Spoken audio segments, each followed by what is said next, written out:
அண்மை செய்தி. மின்சாரம் பாய்ந்து மேலும் ஒருவர் பலியாக இருக்கிறார். சென்னை மதுரவாயல் அருகே மின்சாரம் பாய்ந்து வடமாநில தொழிலாளி உயிரிழந்திருக்கிறார். இது பற்றிய விவரங்களை செய்தியாளர் சுரேந்தர் வழங்கிட கேட்கலாம். சுரேந்தர் வணக்கம். முதலில் எவ்வாறு இந்த விபத்தானது ஏற்பட்டது? தற்போது வடமாநில தொழிலாளி அவர்களின் விவரம் என்ன? அவரது உறவினர்களுக்கு தகவல் தெரிவிக்கப்பட்டதா? மேலும் தகவல்கள் என்னென்ன? வணக்கம். சென்னை மதுரவாயில் அருகே மழை நீரை அகற்ற முயன்ற போது மின்சாரம் தாக்கி வடமாநில தொழிலாளி தூக்கி வீசப்பட்டு உயிரிழந்த சம்பவம் இந்த பகுதியில் பெரும் பரபரப்பை ஏற்படுத்தி ஒரே ஒரு மிஷின் உங்க லைஃபையே மாத்திடும். இங்க ஒருத்தர் மாசம் 2 லட்சம் ரூபாய் சம்பாதிச்சிட்டு இருக்காரு. எப்படின்னு தெரிஞ்சுக்கணுமா? இப்பவே ஃப்ரீடம் ஆப்பை டவுன்லோட் பண்ணுங்க. உள்ளது.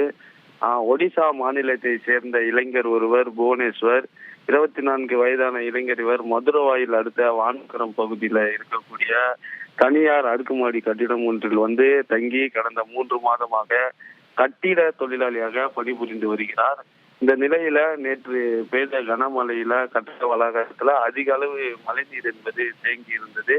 இதனை புவனேஸ்வர் அகற்றுவதற்காக இன்று அந்த கட்டிடத்தில் இருந்த உயர் அழுத்த மின் மோட்டாரை துவக்கினார். துவக்கும் போது எதிர்பாராத விதமாக மின்சாரம் பாய்ந்து சம்பவ இடத்திலேயே புவனேஸ்வர் தூக்கி வீசப்பட்டு துடிதுடித்து விழுந்துள்ளார். இதனை அடுத்து இதனை கண்ட சக பணியாளர்கள் உடனடியாக மின் இணைப்பை துண்டித்து 108 ஆம்புலன்ஸ் மூலமாக புவனேஸ்வரை மீட்டு பூந்தமல்லியில் உள்ள அரசு மருத்துவமனைக்கு கொண்டு சென்றுள்ளனர்.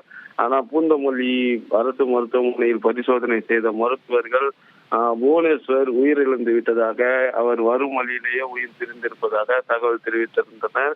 இதனை அடுத்து வடமாநில தொழிலாளியின் உடலை மீட்டு கீழ்ப்பாக்கம் அரசு மருத்துவமனைக்கு போலீசார் கொண்டு சென்று பிரேத பரிசோதனைக்காக அங்கு அவரது உடல் வைக்கப்பட்டுள்ளது. பின்னர் இந்த சம்பவம் குறித்து தகவல் அறிந்து வந்த மதுரவாயில் போலீசார் விபத்துக்கான காரணம் குறித்து வழக்கு பதிவு செய்து விசாரணை மேற்கொண்டு வருகின்றனர். மின்சாரம் தாக்கி வடமாநில தொழிலாளி ஒருவர் மழைநீரை அகற்ற சென்ற போது பரிதாபமாக உயிரிழந்த சம்பவம் இந்த பகுதியில் பெரும் பரபரப்பையும் சோகத்தையும் ஏற்படுத்தி இருக்கிறது. மேலும் இந்த சம்பவம் குறித்து பூந்தமல்லி தாசில்தார் தலைமையிலும் தற்போது அந்த பகுதியில் விசாரணை என்பது துவங்கப்பட்டிருப்பதாக தகவல்கள் வெளியாகி இருக்கிறது.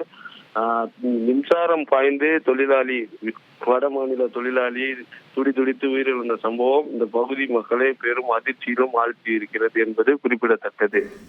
விவரங்களை வழங்கியதற்கு நன்றி சுரேந்தர்.